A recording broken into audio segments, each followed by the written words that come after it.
Mesdames, Messieurs, bonsoir. Bienvenue dans votre journal d'information du jeudi 18 février. Faisons le point sur l'actualité martiniquaise et tout de suite les titres que nous développerons dans le journal.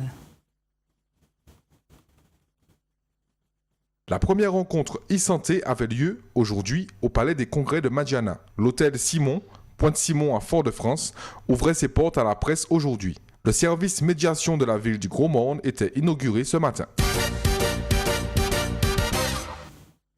Commençons cette édition en bref. Les sapeurs-pompiers mobilisés annoncent d'autres manifestations probablement sur les routes dès le début de la semaine prochaine.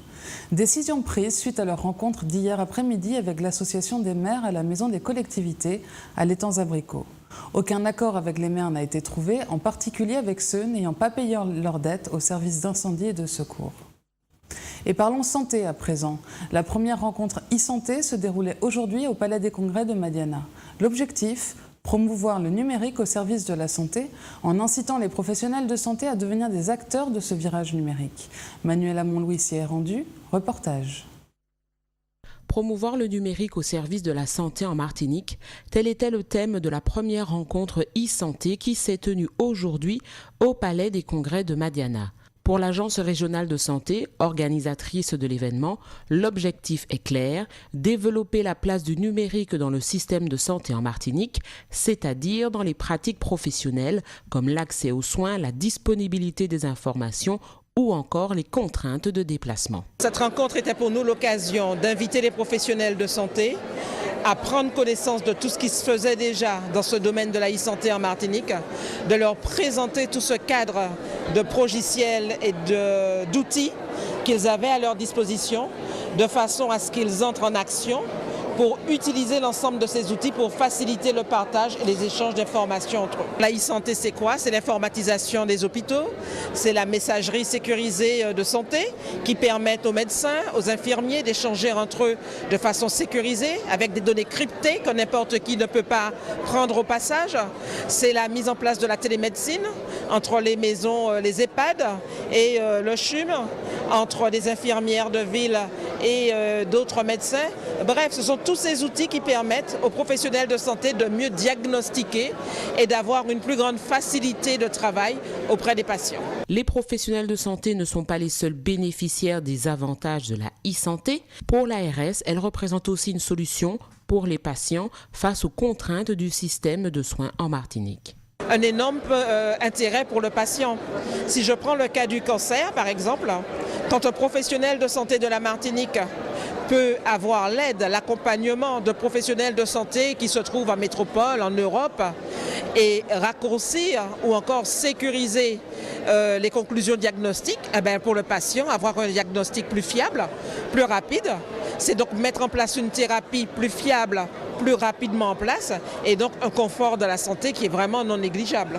La mise en place du dispositif e-santé s'inscrit dans un programme pluriannuel à 5 ans pour rendre effectif le schéma directeur du système d'information de santé et la télémédecine. Et partons au Gros Morne maintenant. Dans le cadre du Conseil local de sécurité et de prévention de la délinquance, la municipalité inaugurait ce matin son service de médiation sociale, un espace d'échange pour rétablir le dialogue. Un reportage de William Zali. Dans le cadre du Conseil local de sécurité et de prévention de la délinquance, la municipalité du Gros Morne a inauguré ce matin son service médiation sociale. Situé au cœur du bourg, au rez-de-chaussée du dispensaire, le service sera un espace d'écoute et d'échange ouvert à tous les citoyens pour rétablir le dialogue et ainsi mieux répondre aux enjeux de tranquillité dans l'espace public. Il y a une obligation par rapport à la loi de mars 2017 et nous l'avons mis en place. Et au jour d'aujourd'hui, mettre en place quelque chose, maintenant, il faut alimenter, il faut nourrir, il faut suivre. Et c'est ça qu'on va faire. Ils ont un plan de travail qui est d'occuper le terrain, d'être là à l'écoute, d'observer, de prendre un certain nombre d'initiatives qui est de travailler en transversalité avec d'autres services, les sentinelles du lien social, mais aussi la population, les services de la mairie, est en contact, la police. Et à partir de ce moment, quand ils vont prendre ces initiatives, quand ils vont sur la base de travail qu'ils ont, qui est d'être à l'écoute, qui est de désamorcer des conflits, qui est aussi d'aller à la rencontre des autres Et quelles que soient les générations, parce que c'est l'intergénérationnel que nous voulons constituer, eh bien, je crois que c'est véritablement l'objectif, les non-non, ce qu'ils ont à mettre en place. Les médiateurs, au nombre de 8, auront pour mission d'accueillir toute la population, de l'accompagner ou de l'orienter auprès des autres partenaires dans ses problèmes et actes de la vie quotidienne, de désamorcer les situations conflictuelles, d'assurer une veille sociale dans les espaces publics et de mener des projets en direction des différents publics accueillis. Nous allons à la rencontre de ces jeunes-là, nous allons les accompagner dans leurs projets professionnels, les orienter, les rassurer aussi. Et bien sûr, toujours en ne prenant pas la place de partenaires, mais en faisant avec les partenaires sociaux. Nous avons véritablement envie de leur donner confiance en l'avenir, confiance dans les structures qui vont les accueillir, et puis aussi un espoir sur leur avenir professionnel. La vocation première du service est la proximité. Cela suppose un contact direct où sont privilégiés l'écoute, l'accompagnement, la relation interpersonnelle en vue de mobiliser les habitants dans une dynamique individuelle et collective respectueuse de tous. L'hôtel Simon ouvrait ses portes à la presse ce matin. Ce nouvel hôtel d'affaires 4 étoiles situé à la Pointe Simon ouvrira ce vendredi 19 février. Le tourisme d'affaires, ce sont les personnes en mission, les formateurs, les commerciaux de métropole ou d'ailleurs dans le monde. L'objectif de la Martinique est de faire évoluer ce tourisme d'affaires de 8 à 12%.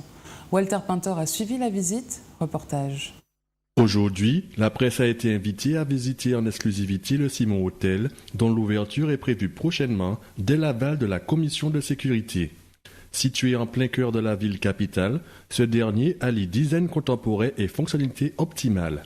Classé en catégorie 4 étoiles, le Simon Hôtel propose un niveau élevé de confort face à la célèbre baie de Fort-de-France, rappelons-le, membre depuis 2014 des plus belles baies du monde. Cet hôtel met également à disposition 4 salles de réunion polyvalentes, parfaitement équipées pour les conférences, séminaires et réunions de travail. Ces salles peuvent accueillir de 20 à 100 personnes.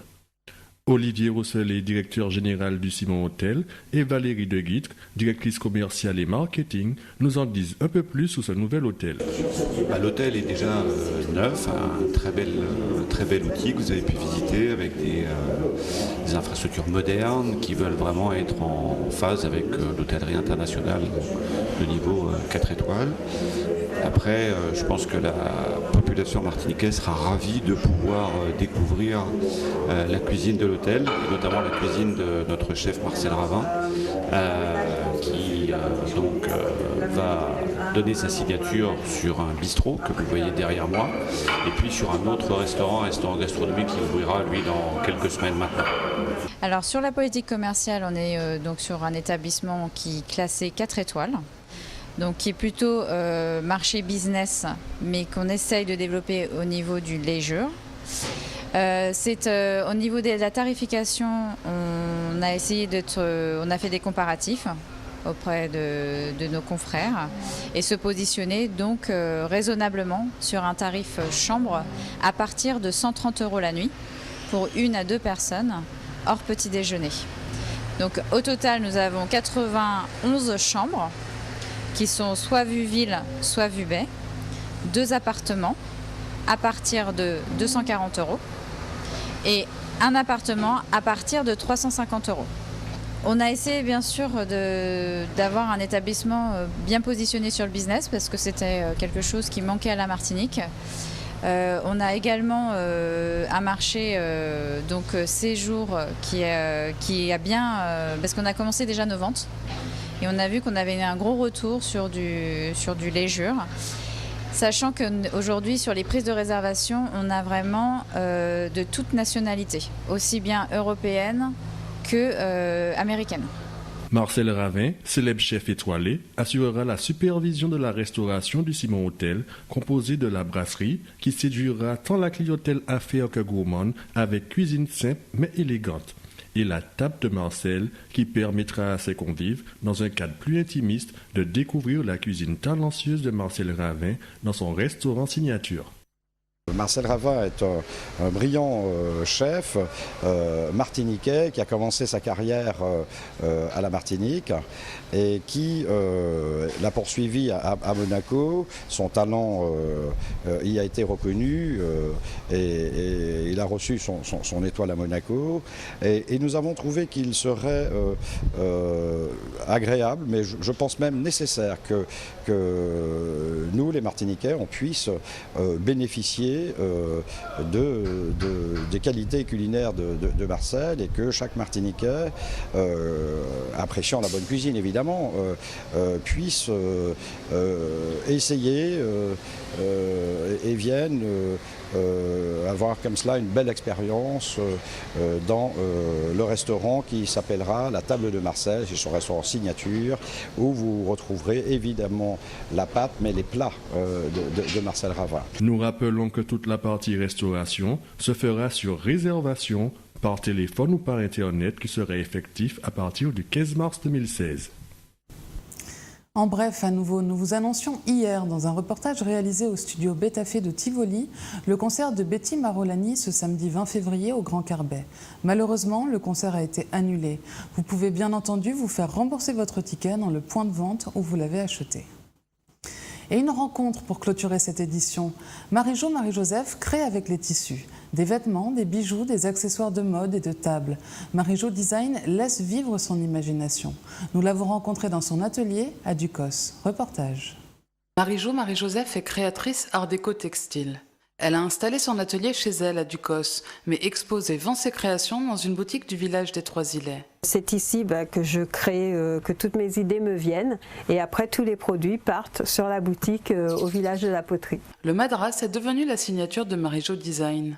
J'utilise beaucoup le tissu local qui est le madras en le mélangeant donc à d'autres tissus venus d'Orient, venus d'Inde, venus un petit peu de partout. Marie-Jo est exigeante sur la qualité de ses créations. Les finitions sont importantes et soignées.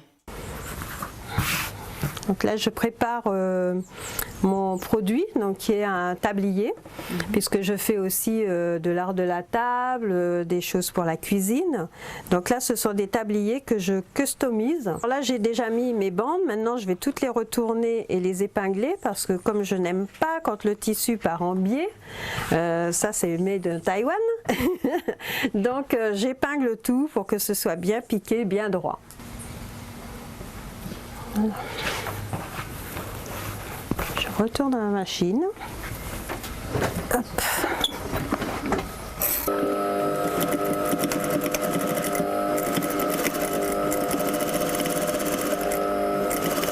Voilà, donc ça y est, la première bande est cousue. Maintenant, je vais enlever mes épingles et passer à la suivante.